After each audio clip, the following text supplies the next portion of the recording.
Hey, Life Group leaders. My name is Sean Murphy, and I get to share some insights with you concerning the lesson, session 10, entitled God Honors. It comes out of 2 Kings 12, verses 4 through 16. A couple lessons previously, we transitioned from 1 Kings to 2 Kings.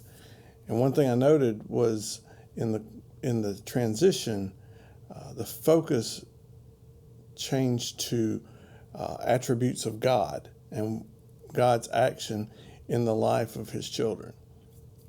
And today we're going to look at one such attribute, and that's God's honoring of the people's priorities.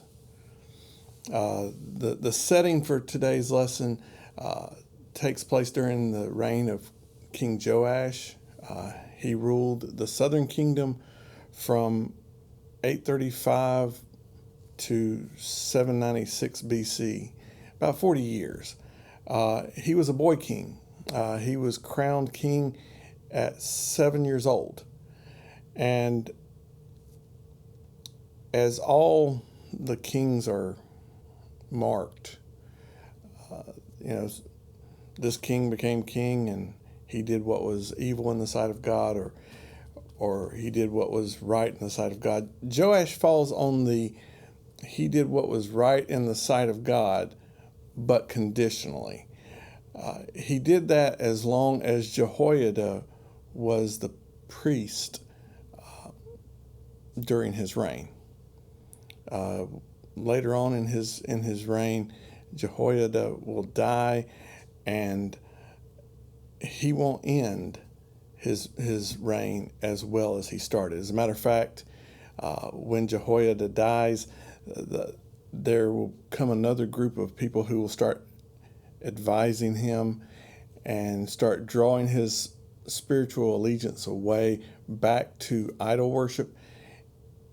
At that point, Jehoiada's son is moved by God to confront the king on those ideas and on those practices. And subsequently, Joash has Zechariah stoned to death. This will bring about God's punishment in the form of the Aramean army attacking the southern kingdom. And it's a much smaller military presence than the southern kingdom has, but they were still overthrown by this invading army of the Arameans. Joash would be wounded during that time. He would still survive the military attack from the outside, but eventually he would be assassinated by those that were loyal to Jehoiada in revenge for Zechariah's death. Today's lesson focuses on Joash's reforms prior to that. It's earlier in his reign. We're not really sure when he came up with these reforms concerning the revitalization of the temple. It doesn't pinpoint a time in his reign when that was to happen.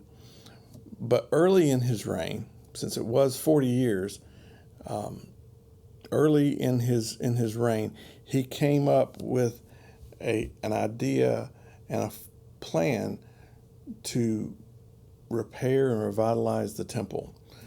By the time Joash becomes king, the temple has fallen into disrepair. It's been over 150 years since anything has really been upkept with it. It's also been abused by previous kings of the southern kingdom. And so it was needing some attention. And Joash's initial plan is to fund the repairs of the temple with the monies previously used to provide a living for the priest. This would be a concern for just about anybody. I mean, think about it this way.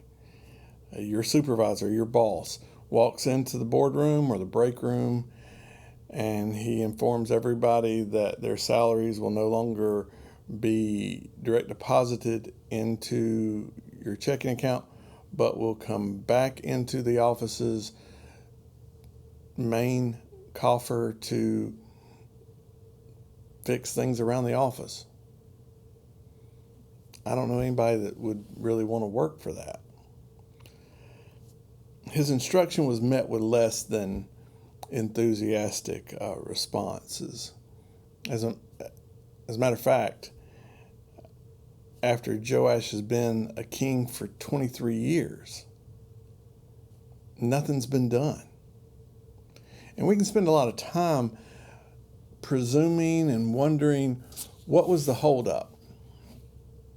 Well, the bottom line is the priest didn't share the king's priority as it pertained to the upkeep of the temple. They were more concerned with their own upkeep, their own well-being, and the loss that these funds were going to cost them if they followed the king's directive. Thus, they chose to quietly neglect the king's leadership, all the while the Lord's house was left in disrepair. Now, it doesn't say that the priests were not doing their priestly duties.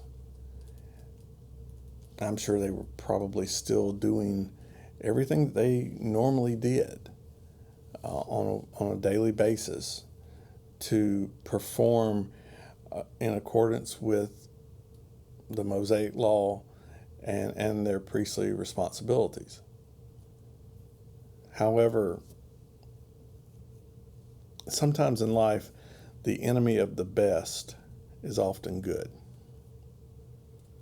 They found their priority in their ritual and in their area of responsibility, and they did not see any priority in taking from what they thought was theirs, which, by the way, none of it is ours anyway.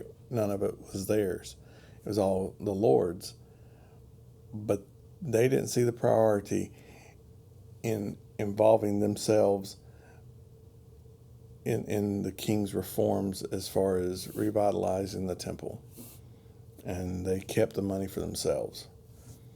When it comes to the king's attention, he brings the priest in, including Jehoiada, and he rebukes them for their lack of initiative and their lack of motivation to do what he had asked them to do.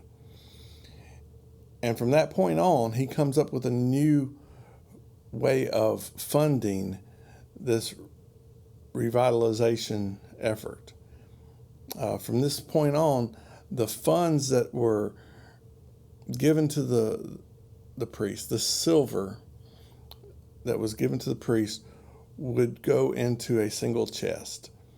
This chest was placed next to the altar in the temple court. As the chest became full, they would take the money out, they would distribute it to the supervisors of those doing the work, and the supervisors would thus distribute it to the artisans and the skilled laborers that were actually repairing the temple. Holtman Old Testament commentary brings out an interesting perspective concerning this plan of Joash. It states, this involved a major change in the way the temple was viewed. It was not a private royal chapel under financial and personal control of the king, nor was it a religious institution run by the priest for their own benefit. It was the house of God. It would be financed by public giving. When you stop and you consider all these repairs, they weren't being, it wasn't a benevolent grant given by the king. It wasn't something that the priest